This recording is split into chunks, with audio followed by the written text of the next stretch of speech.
How's it going today? Kajume back with another review. Today it's going to be on the MonsterArts MechaGodzilla 1974 figure.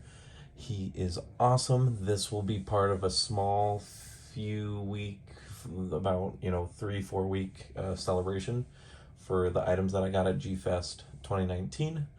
So throughout the week, it'll probably be once a week I'll review something that I haven't reviewed yet. That I got at G-Fest, just to kind of celebrate 2 years without G-Fest and to lead up to a certain documentary that a teaser trailer is going to be coming out with soon. So like, comment, and subscribe if you guys are going to be interested in that. I promise you the teaser is really wacky and the documentary itself is going to be really cool. But enough self-advertising on my own video. Let's get into the figure itself.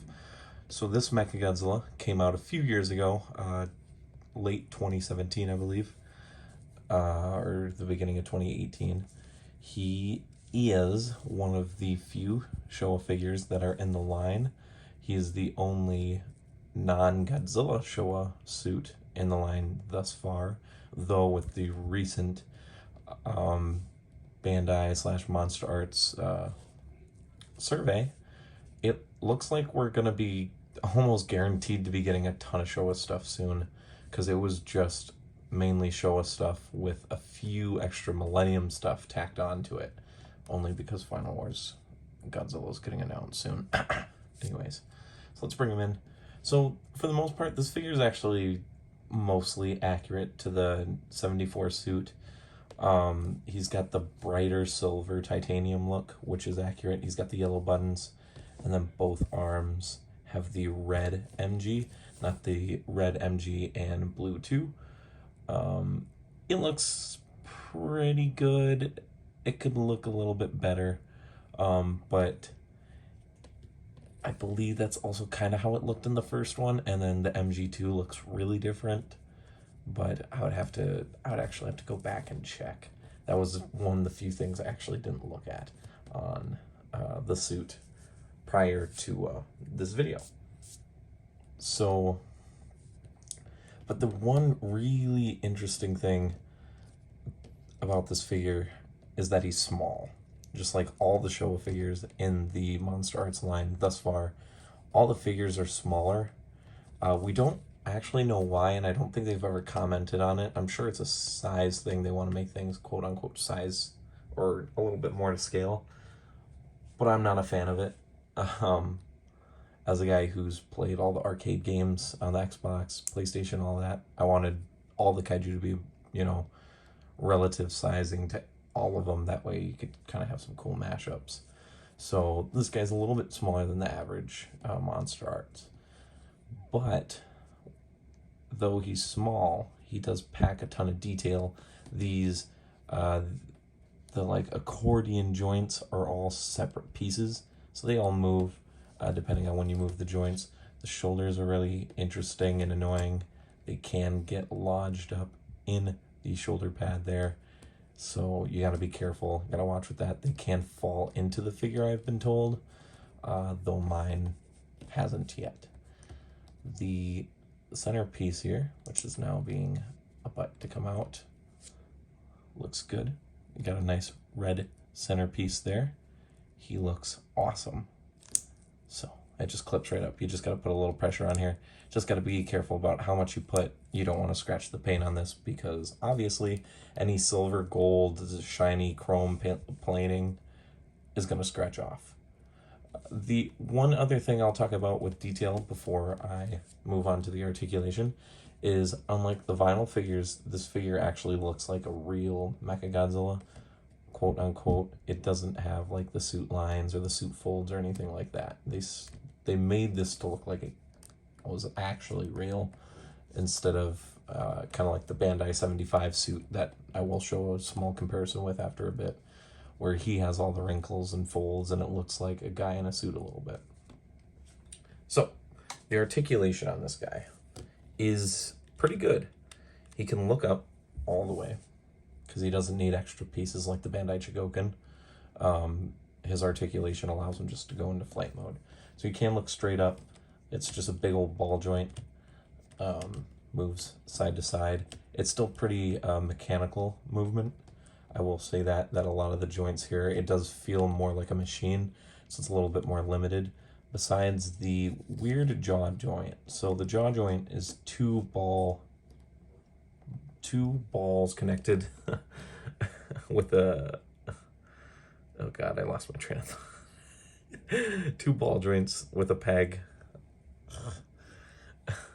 So the jaw becomes off center, and it's actually really hard because when you open it, it actually slants out, kind of becomes like a bulldog mouth, and it looks not as good. So then you gotta kind of like force it back in, but then it unaligns the jaw.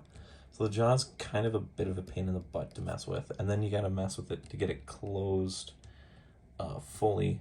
You've got to mess with it a ton. But once it's closed, that looks good. Look at that. It looks awesome. The top of the head here also moves.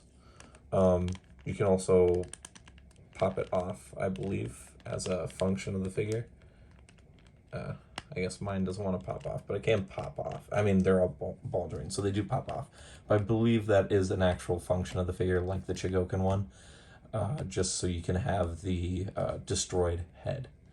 Because when Godzilla blows up 74, he breaks at this neck down here. Even though he twists this one, the whole neck connected to the shoulders pops out. Speaking of the shoulders, his arms go out that much. They do spin all the way around when the shoulder pieces allow you. So he's got these kind of butterfly caps that you do have to move around to get the joint, but once you get the joint, they come out like that. There is no bicep swivel. It's just all on that joint. He's got a double jointed elbow, which can, if posed correctly, you can get different joints, but this is pretty much the maximum amount of bend you can get is about right there, which looks good. They've got the accordion piece in there. That looks nice. Those aren't separate pieces. That's just mold. And the hands are on ball joints, so they, you know, tilt and spin freely, as multiple different YouTubers would say, to quote them. The waist is kind of on a ball peg. It mainly just twists. It does do a little bit of adjusting, but quite honestly, it's not enough. Also, you want to be careful because you will rub paint in the back if you're not careful, as you can see. There are some weird mold points actually in there. I've never noticed that he's got some cuts and grooves there, probably for articulation and stuff. Maybe something that's actually suit accurate. The legs on pretty good ball pegs actually, so they can go out pretty much all the way. They can go back. You do get a gap though. You get to see inside. It's just a barbell. Looks nice. Looks like it could even shift up and down technically, but the metal accordion pieces are just so big you won't get anything out of it anyways. There's no technical swivel. It's just all in the joint. And then he's got knee joints that don't actually move that much. Kind of like the suit. The suit's knees don't seem to move too much in the movies, so you don't get a lot there. You do get enough to where you can change the positioning a little bit. You can get him standing more straight up, kind of like he is now, and then you can get the more crouched pose, or the stepping on a mountain, blasting King Caesar and Godzilla at the same time. He also does have this awesome ankle joint that floats down a little bit. It does go up a little bit, but it has a ton of ankle pivot. And as I forgot to mention, this figure is wonderful in the fact that it has die cast in it. The feet are The feet are die cast.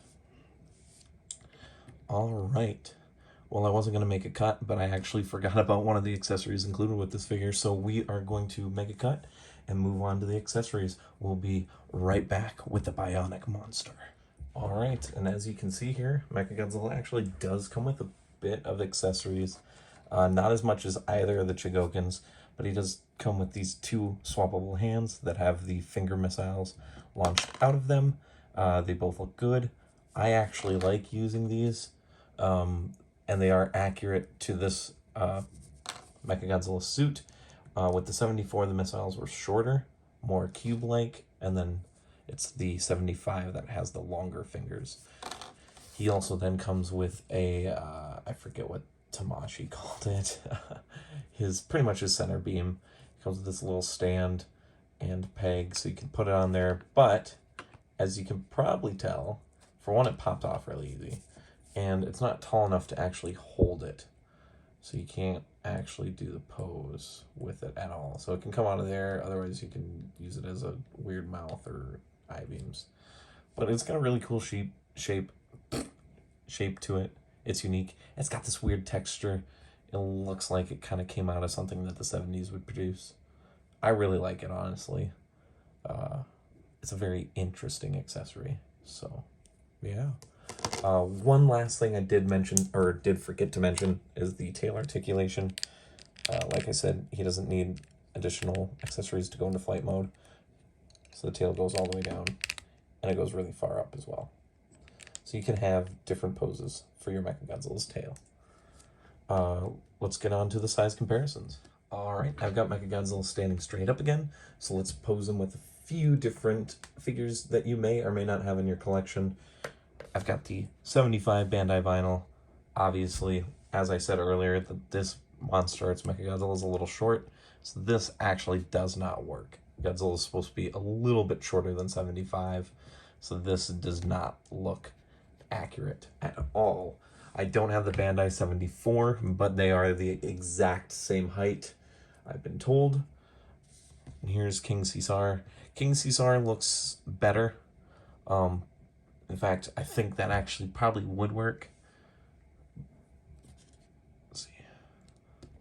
Yeah, see, and Godzilla's supposed to be about this height too compared to him, so regrettably, because they made him short, he doesn't fit in with the perfect 6 scale inch figures.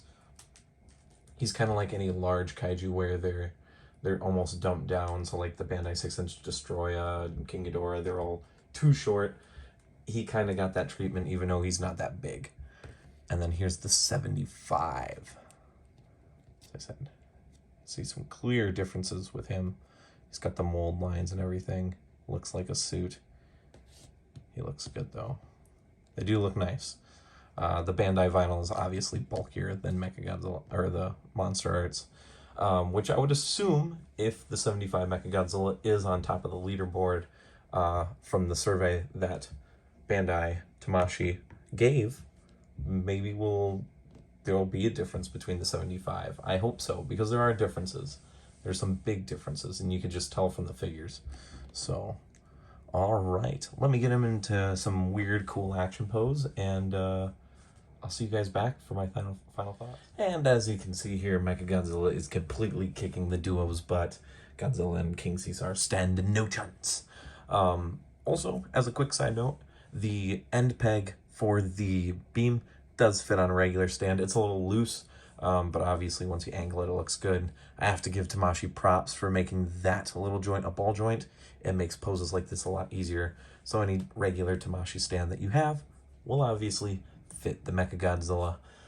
So my final thoughts on this figure. This figure initially wasn't very, like, when he was revealed, everyone wanted him. Once everyone saw how short he wasn't really that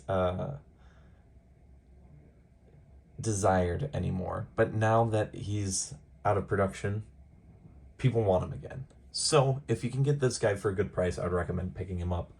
Honestly, I guess if all the Showa figures are going to be a little bit short, then they're all going to look nice with each other. The 64, 62, and 54 are all shorter. So if we get a 64 and King Caesar and all that, and they're all short, well, then at least they'll fit in line, or in era line with each other. Personally, I'm going to give this figure an 8 out of 10. He's really good. There are a few little flaws. As I said, the shoulder accordion pieces like to pop into the figure, and once those are gone, they're lost. Although the articulation is accurate for the suit, maybe there's just some places I'd like a little bit more.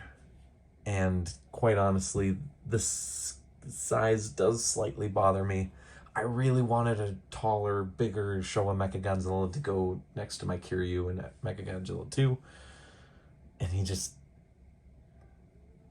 the size just does not look good. So, but he's still a really good figure, and like I said, in line, hopefully he'll look good with the rest of the Showa Kaiju that come out eventually.